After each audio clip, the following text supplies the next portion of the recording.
Je sais bien qu'on est qu'en début 2025, mais bref, saison 2 sera à coup sûr parmi mes séries préférées de l'année. Et bonjour à toutes et à tous, on se retrouve aujourd'hui pour ma critique de Bref, saison 2. Alors il est vrai que d'habitude je fais une partie sans spoiler et une partie avec spoiler.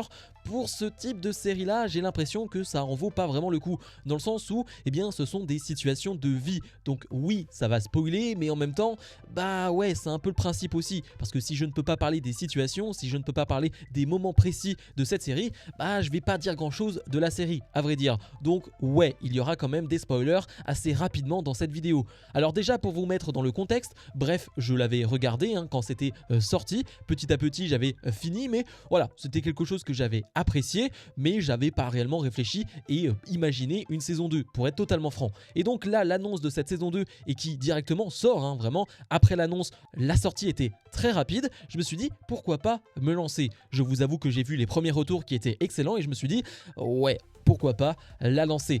On a un format totalement différent. On avait des épisodes de 2 minutes, 3 minutes auparavant. Là, c'est pas du tout le cas. On va avoir 6 épisodes de 30-40 minutes avec à peu près la même narration, avec toujours Kian Kojandi donc qui va narrer son histoire. Donc on va se retrouver toujours avec ces moments hyper dynamiques, hyper rythmés, où l'action s'enchaîne, où les séquences s'enchaînent, et en même temps on va avoir des séquences un peu plus lentes, et c'est ce qui va permettre un changement par rapport à la série de base, et surtout un changement en termes de mise en scène. Parce que je le dis directement, oui, c'est une série que j'ai beaucoup aimé. J'ai tout enchaîné. Il faut savoir que j'ai regardé le premier épisode et ensuite je n'ai pas arrêté, j'ai enchaîné tout d'un coup. Comme je l'ai dit, le format est plutôt simple aussi, 30-40 minutes, 6 épisodes, ça va assez vite.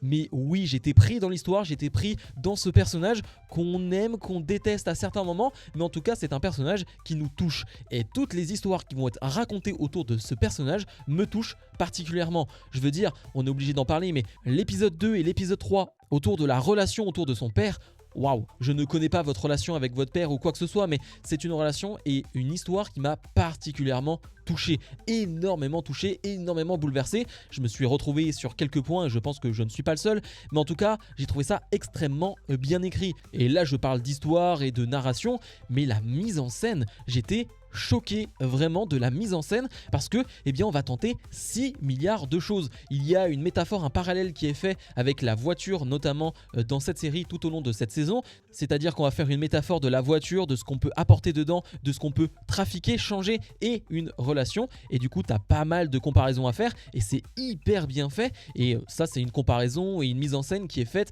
parmi tant d'autres, parce que dès le premier épisode, avec cette mise en scène où on voit un Kian Kojandi qui va être expulsé de sa voiture par le pare-brise lorsque sa copine du moment va annoncer que la relation est terminée, c'est un moment choquant, marquant, et ouais, la mise en scène te met en avant ce moment marquant, ce coup dans la gueule qu'il prend tout simplement à ce moment-là. Et d'ailleurs, la mise en scène va continuer parce qu'on va le voir encore abîmé au visage lorsqu'il est dans l'appartement, alors qu'on sait très bien que ce n'est pas le cas, mais c'est une mise en scène. On met en avant ce coup dur dans sa vie.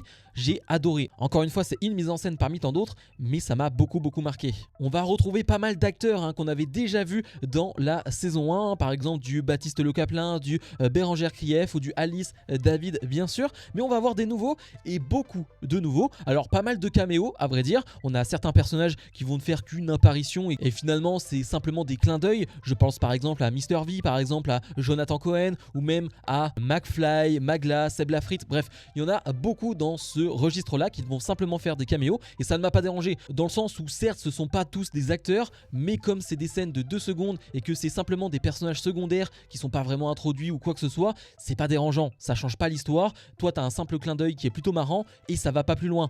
Dans les petites surprises quand même, je dois dire, dans les personnages qu'on va revoir un peu plus souvent, c'est Carlito qui va donc jouer le mari du frère de Kian Kojandi, et il a un vrai rôle. Et je sais pas si c'est parce que je le connais, et je ne sais pas si c'est parce que je regarde beaucoup ses vidéos, mais je trouve qu'il joue pas très bien. Alors encore une fois, je ne sais pas si c'est dû à ça, dites-moi en commentaire ce que vous en avez pensé du jeu de Carlito, parce que lui on le voit assez souvent, mais je sais pas, j'y crois jamais, j'ai l'impression que justement il veut pas en faire des tonnes, du coup il se retient, mais du coup, je sais pas, il y a un truc qui va pas dans son personnage, dans sa manière de jouer, bref, c'est qu'un détail. Par exemple, on a même Freddy Gladieux qui joue clairement l'homme spoiler, et ça c'est très drôle aussi, il apparaît dans certaines scènes à certains moments, et c'est très drôle. Mais ouais, Carlito est un personnage un peu plus important par rapport aux autres. Bon, c'est vrai que j'ai parlé de mise en scène, etc., mais concrètement, l'histoire, c'est quoi? C'est Kian Kojandi qui se fait larguer dès les premières minutes de l'épisode, alors qu'il était en relation avec une femme depuis quelques mois, et ça s'arrête d'un coup, et donc il essaye de se relancer. Il essaye de chercher pourquoi ça arrive toujours, pourquoi finalement il a un problème à avoir une vraie relation, pourquoi ça ne tient pas.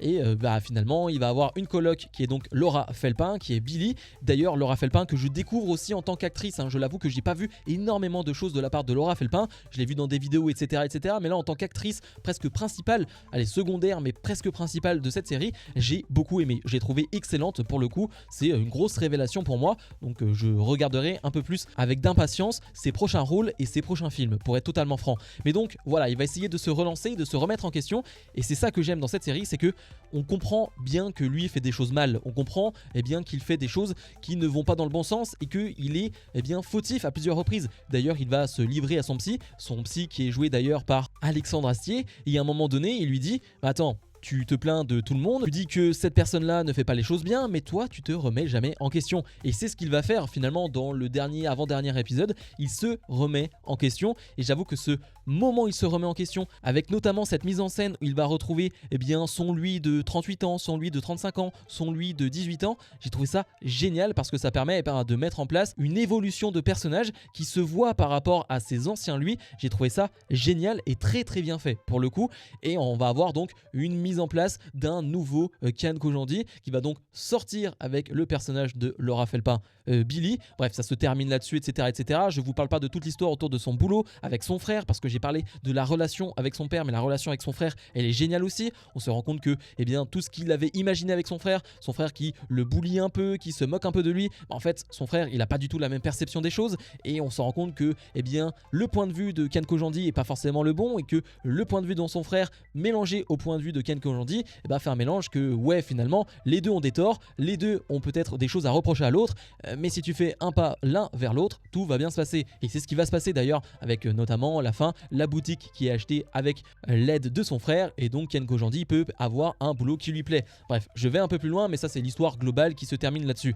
Je vais pas en dire plus, j'espère qu'il y aura une saison 3. J'espère vraiment qu'il y aura une saison 3. D'ailleurs, ils ont dit en interview qu'ils pourraient très bien faire une saison 3 demain ou dans 10 ans. Vraiment. Je pense que ça va vraiment fonctionner. Déjà, ils ont été hyper malins. Ils ont mis les 2 premiers épisodes sur YouTube. Ça, c'est hyper malin. Tous les épisodes de Bref sont sur YouTube, si je dis pas n'importe quoi, ou presque. Donc, c'est très très malin de mettre les premiers sur YouTube, et possiblement, peut-être dans les prochains mois, années, mettre tous les épisodes sur YouTube. Ce serait vraiment génial. Mais en tout cas, ouais, je trouve que la promo est vraiment bonne. Ça fonctionne bien, j'ai l'impression. Tout le monde en parle. Tous les retours sont positifs. Que ce soit de la presse, que ce soit des fans, que ce soit des nouveaux qui n'ont jamais vu la saison 1, parce que tu peux regarder cette saison 2 sans n'avoir vu la saison 1, clairement. Donc ouais, que du positif sur cette série, et ouais, j'espère avoir une suite. Comme d'habitude, je vous invite à mettre un maximum de pouces vers le haut, à vous abonner, et nous on se retrouve dans la semaine pour d'autres vidéos. Salut